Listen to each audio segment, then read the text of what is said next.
Hello friends, एक बार फिर से आपका स्वागत है आपके अपने YouTube channel study with Babal sir पे। देखिए दोस्तों, आज की जो क्लास है उसके अंदर अपन एक छोटा सा टॉपिक लेके आए हैं जो वेरी इंपॉर्टेंट टॉपिक है आपके एग्जाम की दृष्टि से। इसके अंदर एक या दो क्वेश्चन आपको सीधा सीधा पूछा जाता है और अपना टॉपिक है वो दोस्तों, आज का टॉपिक है वाद्य यंत्र। वाद्य यंत्र कितने अक्षर है वाद्य यंत्र में? 1, 2, 3 और 4। तो दोस्तों वाद्य यंत्र होते हैं 4 प्रकार के। वाद्य यंत्र होते हैं 4 प्रकार के। तत्वाद्य यंत्र, सुशीर वाद्य यंत्र, अवनद वाद्य यंत्र और घन वाद्य यंत्र। कितने प्रकार के होते हैं? 4 प्रकार। कौन कौन से होते हैं इनके? सुशीर तत्वाद्य यंत्र, पहला है अपना तत्, दूसरा सुशीर, तीसरा है दोस्तों अपना अवनद और चौथा है जो अपना वो है घन वाद्य यंत्र। अच्छा, इनमें अपने को क्या ध्यान रखना है? पहली बात तो इनका ध्यान रखना है कि इन 4 प्रकार किस आधार पर बनाए गए हैं। तो दोस्तों ये 4 प्रकार इस आधार पर बनाए गए हैं। अपने को पता है कि वाद्य यंत्र का मतलब क्या होता है कि जो संगीत को लय और गति प्रदान करते हैं वो वाले यंत्र क्या कहलाते हैं? अपने वाद्य यंत्र। हालांकि डेफिनेशन अपने को नहीं पूछेगी, बस माइंड के अंदर रखने की वाद्य यंत्र का मतलब क्या है। फिर देखिए कि तत्वाद्य यंत्र, तत् यानी तय से क्या बनेगा? तार बनेगा। तय से क्या बनेगा? तार। तो दोस्तों जो तारों से ध्वनि उत्पन्न करते हैं, जिनके अंदर तार लगे होते हैं और उन तारों को हिलाने पर ध्वनि उत्पन्न होती है, वो वाले वाद्य यंत्र क्या कहलाते हैं? तत्वाद्य यंत्र। ये तो यहां से याद रह जाएगा। अब देखिए दोस्तों, अपने को क्वेश्चन किस प्रकार पूछता है, ऊपर अपने को एक चीज दी हुई, जैसे अपने को दे दिया कि रबाज। रबाज निम्न में से किस प्रकार का वाद्य यंत्र है? फिर ऑप्शन दे देगा आपको तत्, सुशीर, अवनद और घन वाद्य यंत्र। ठीक है, तो रबाज किसके अंदर है ये अपने को याद करने के लिए, चूंकि देखिए एक प्रकार के अंदर 10, एक जो इसका प्रकार है उसके अंदर 10 से 11 अलग अलग वाद्य यंत्र है, जिनको सीधा सीधा रटना आसान नहीं होता। इसके लिए मैंने एक छोटी सी ट्रिक बनाई है। ट्रिक बिल्कुल सिंपल है। अब देखिए ट्रिक क्या है तत्वाद्य यंत्र में, तो ध्यान रखना है कि तारों से ध्वनि उत्पन्न करने वाले वाद्य यंत्र क्या होते हैं? तत्वाद्य यंत्र होते हैं। अच्छा, इसकी ट्रिक देखिए। इनकी ट्रिक है दोस्तों, तो एक भूत रावण, रावण था वो भूतकाल में था, तो क्या था? तो एक भूत रावण दरिंदा जैसा था जो जर्दा खाने का काम करता था। तो एक भूत रावण दरिंदा यानी कि बेकार आदमी, राक्षस टाइप प्रवृत्ति का आदमी, तो दरिंदा जैसा था जो क्या खाने का काम करता था? जर्दा खाने का काम करता। जर्दा खाना भी अच्छी बात नहीं होती है। इस कारण देखिए तो इसकी ट्रिक क्या बन जाएगी? तो एक भूत रावण दरिंदा जैसा जर्दा खाने का काम करता था। अब देखिए मैंने आपको बताया था कि मैं जो भी ट्रिक बताऊंगा आपको उसमें आपको यह भी साथ में याद हो जाएगा कि कौन से वाद्य यंत्र की ट्रिक है। तो दोस्तों देखिए, इसमें जो तो है उससे बनेगा तत्, तो से क्या बनेगा? तत्। तो यहां से पता लग जाएगा कि ये तत्वाद्य यंत्र की ट्रिक है। फिर देखिए इक से बनेगा इक तारा, इक से क्या बनेगा? इक तारा। भूत से बनेगा भपंग, भू से क्या बनेगा? भपंग। फिर रावण, रावण से क्या बनेगा? रावण हत्ता, रावण से क्या बनेगा? रावण हत्ता। फिर दरिंदा, दरिंदा से याद रखना है अपने को सुरिंदा, दरिंदा से याद क्या रखना है? सुरिंदा। दे छोड़ना है, रिंदा वाला सुरिंदा याद रखना है। फिर जैसा से 2 बनाने हैं अपने को, जैसे जंतर और सा से सारंगी। फिर जर्दा वाले में रे से रबाब और रबाज, रबाब ब और रबाज जय, दोनों ही कौन से वाद्य यंत्र के अंदर आते हैं? तत्वाद्य यंत्र के। फिर खाना है उसको छोड़ना है, का से अपने को पढ़ना है कामायचा, कामायचा वेरी इंपॉर्टेंट है। तो कामायचा किस प्रकार का वाद्य यंत्र हो गया? तत्वाद्य यंत्र हो गया। फिर कर्ता, कर्ता में ता से रखना है अपने को तंदूरा या फिर तंबूरा। ठीक है, फिर देखिए जर्दा वाले में एक अक्षर है दे, दे से याद रखना है अपने को दुकाको, दे से क्या याद रखना है? दुकाको। या ऐसे भी याद रख सकते हैं कि जर्दा खाने कहां जाता था? वो दुकान से खरीदेगा जर्दा। ठीक है, तो दुकाको जो वाद्य यंत्र है ना वो भी कैसा है? तत्वाद्य यंत्र है। ट्रिक को एक बार दोबारा सुन लो, बिल्कुल ज्यादा आपको मेहनत नहीं करनी है। मात्र 11 से 12 मिनट के जो वीडियो है उसके अंदर आपने क्या हो जाएंगे? सारे के सारे वाद्य यंत्र याद हो जाएंगे। देखिए, तो एक भूत रावण दरिंदा जैसा जर्दा खाने का काम करता था। तो देखो तत् बन गया इकतारा, भपंग, रावणता, सुरिंदा, जंतर, सारंगी, रबाबी, रबाज, दुकाको, कामाचार, तंदूरा। 1, 2, 3, 4, 5, 6, 7, 8, 9, 10 और 11 तत्वाद्य यंत्र आपको याद हो गए मात्र 2 मिनट के अंदर। क्लियर है ट्रिक? तो देखिए, और तय से याद रख लो किससे बजाए जाते हैं? तार से ध्वनि उत्पन्न करना है। ठीक है, अब देखिए दोस्तों, अगला जो वाद्य यंत्र प्रकार है वो है अपना सुशीर वाद्य यंत्र। सुशीर वाद्य यंत्र कौन सा वाद्य यंत्र है? सुशीर वाद्य यंत्र। अब देखो ये क्या है? आवाज है, तो इसको आप याद रखना है कि जो फूंक मारकर बजाए जाते हैं, जो क्या दिए जाते हैं? फूंक मारकर बजाए जाते हैं। फूंक मारकर बजाए जाने वाले यंत्र क्या कहलाएंगे अपने? सुशीर वाद्य यंत्र। तार से ध्वनि, जैसे फूंक में देखो सिंपल एग्जांपल मुरली, ठीक है, उसको मैंने ट्रिक में नहीं लिया, अपने को पता है कि मुरली होती है, उसमें अगर अपने को ध्वनि उत्पन्न करानी है तो उसमें क्या मारनी पड़ेगी? फूंक मारनी पड़ेगी कि नहीं मारनी पड़ेगी? तो जो फूंक मारकर बजाए जाते हैं वो वाले वाद्य यंत्र क्या कहलाते हैं अपने? सुशीर वाद्य यंत्र। ट्रिक समझिए इसकी। ट्रिक है मोर की नड मसकने से। किसकी नड मसकने से? नद या नस से याद रख लो।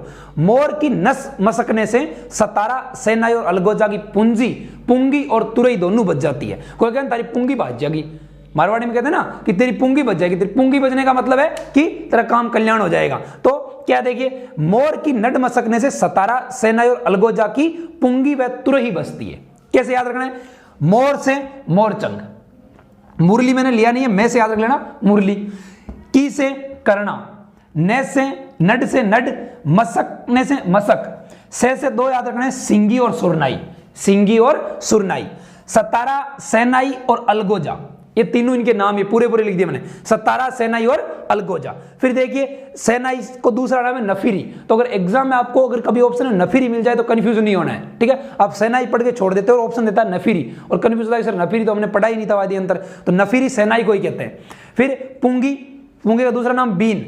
अरे जो सांप वगैरह को नचाने के लिए जो बजाता है ना सपेरा, ऐसी चीज होती है, इसकी बीन होता है आगे से लंबी सी नली होती है, फिर फूंक देता है तो पुंगी बजती है, सांप उस पर नाचता है।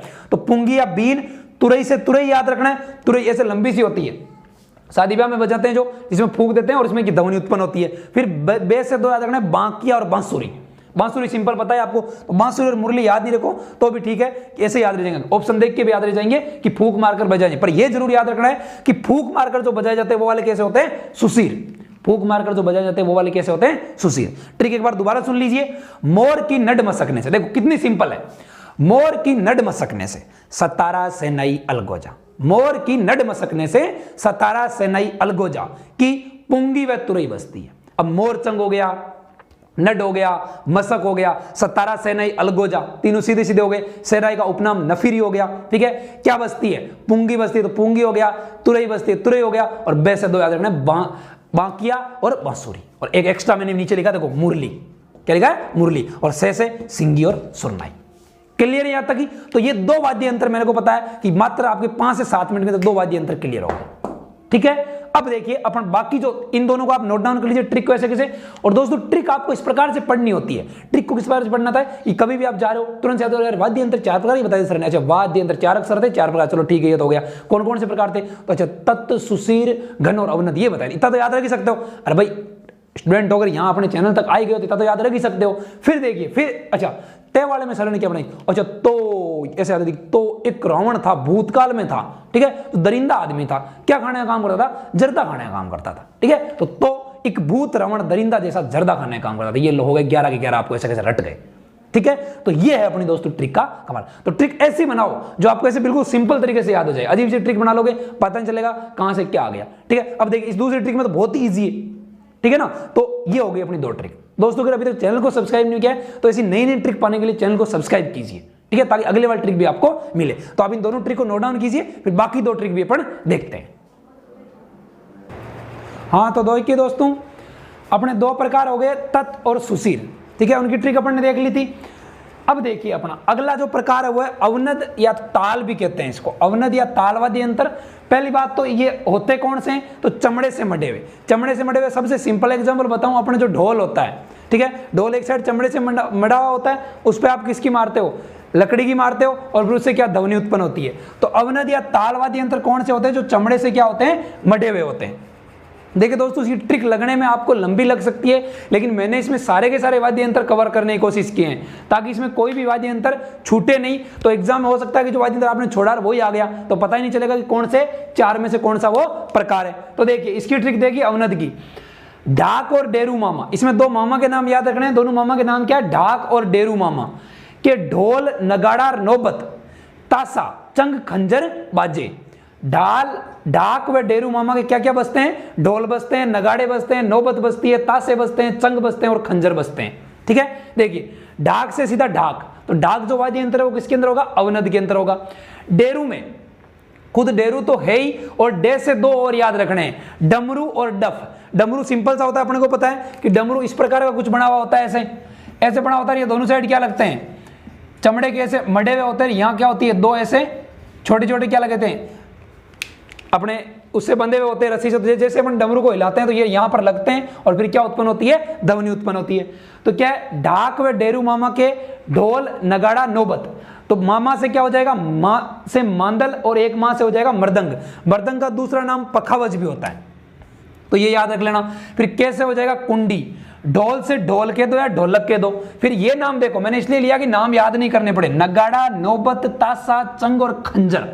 ठीक है, ये नाम ऐसे कैसे याद रखना है, नगाड़ा फिर नौबत फिर तासा फिर चंग और फिर खंजर। ठीक है, तो क्या ट्रिक रहेगी, ढाक व डेरू मामा के क्या क्या बजते हैं, ढोल नगाड़ा नौबत तासा चंग और खंजर बजते हैं।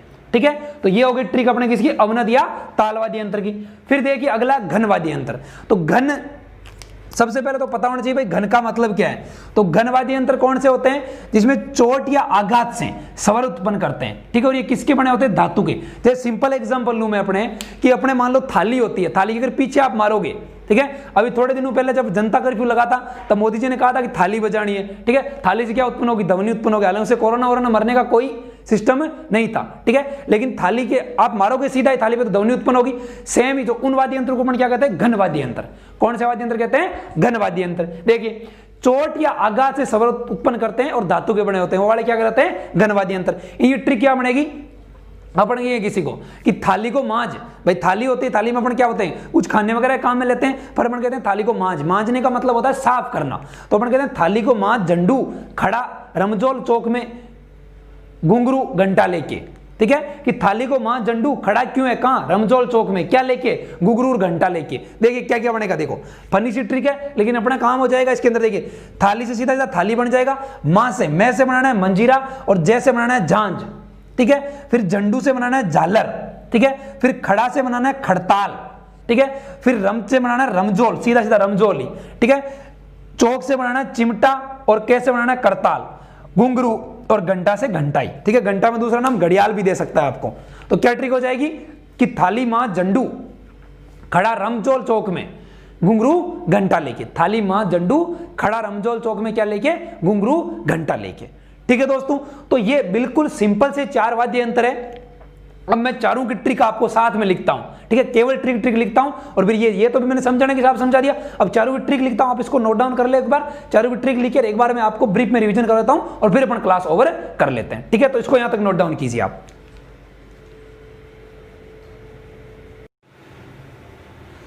तो देखिए दोस्तों, ये 4 लाइनें आपको सारे के सारे वाद्य यंत्र याद करा दी। और वाद्य यंत्र जो कितने प्रकार के होते हैं, 4 प्रकार के, उनमें से आपका एक भी नंबर नहीं कटेगा। देखिए 4 लाइनें क्या याद रखनी है, तत्व में याद क्या रखनी है, तत्व में याद रखनी है तो से स्टार्ट करना है, तो याद रहेगा तत्व में। तो एक भूत रावण दरिंदा जैसा जर्दा खाने का काम करता था। तो मैंने क्या बताया, तैसे तत्व बनाओगे, इकतारा, भपंग, रावणत्ता, सुरिंदा, अपने जंतर। ठीक है, फिर इसमें खाने का काम करता था। ठीक है, फिर देखिए सुशीर से मोर की नड मसकने से, मोरचंग, नड, मसक, सतारा, सेनाई, अलगोजा, से सिंगी, पूंगी और तुरई बसती है। ठीक है, फिर था अपना अगला अवनद या ताल, ढाक व डेरू। ढाक से याद रखना, डेरू में 3 याद रखना है आपको। ठीक है, डमरू भी से याद रखना, डब भी से याद रखना है। फिर मामा से मांदल और मृदंग, फिर ढोल बजते हैं, नगाड़ा, नौबत, तासा, चंगर, खजरी, याद रखने सीधे सीधे। फिर थाली मां झंडू, थाली मंजीरा, झंडू खड़ा खड़ताल, रमजोल से रमजोल, चौक में घुंघरू और घंटी का घंटा भी या घड़ियाल भी। ठीक है, देखिए दोस्तों, तो मैं आपको लास्ट वाले में जल्दी से जल्दी, क्योंकि इनका मैं आपको पूरे अच्छे से पहले विस्तार में बता चुका हूं। ठीक है, तो 4 लाइनें आप याद रखो, कहीं पे भी अपने रूम के अंदर चिपका लो, जहां आप स्टडी करते हो रूम के अंदर 4 लाइनें चिपका लो, बस दिमाग में जब भी घुमाओ, आप 4 दिन घुमाओगे तो आपको ऐसे कैसे दिमाग में सेट हो जाएगी। कैसे घुमाना है कि तत्व में अच्छा वो रावण वाला था, तो एक भूत रावण था। ठीक है, सुशीर में अच्छा मोर की नड मसक गई थी सुशीर के अंदर। फिर अवनद या ताल में अच्छा ढाक व डेरू मामा के ढोल नंगड़ा तासेर वो नौबत और चंगर सारे के सारे बसते थे। फिर घन, थाली मांझ रहा था झंडू, घन में क्या कर रहा था, थाली मांझ रहा था झंडू, क्या बोला, खड़ा था किसके अंदर, रमजोल चौक में, घुंघरू और घंटी लेके। ठीक है दोस्तों, तो ये अपने बिल्कुल सिंपल तरीके से और बिल्कुल अच्छी ट्रिक से, आपको ट्रिक बहुत सारी मिलेगी दूसरे चैनल पे, लेकिन उसमें पूरे के पूरे जो वाद्य यंत्र है वो कवर नहीं करेंगे। वो कह रहे हैं इंपॉर्टेंट। अरे भाई इंपॉर्टेंट क्या, अगर यही पूछ लिया अपने को लेके कि रमजोल कौन सा वाद्य यंत्र है, तो निकल गई हवा, बैठे रह जाओगे। ठीक है ना, तो इसलिए अपने को संभावना, अगर आप सिलेक्शन 100% चाहते हो तो संभावना नहीं छोड़नी है, लगभग से नहीं, अपने को 100% श्योर कि मेरा सिलेक्शन होना है, मतलब होना है, दैट्स ऑल। ठीक है, तो आज की क्लास में इतना ही करते हैं। मात्र 15 मिनट के अंदर आपको कम से कम मैंने आपको 40 वाद्य यंत्र याद करवा दिए। ठीक है, थैंक यू, जय हिंद, जय भारत।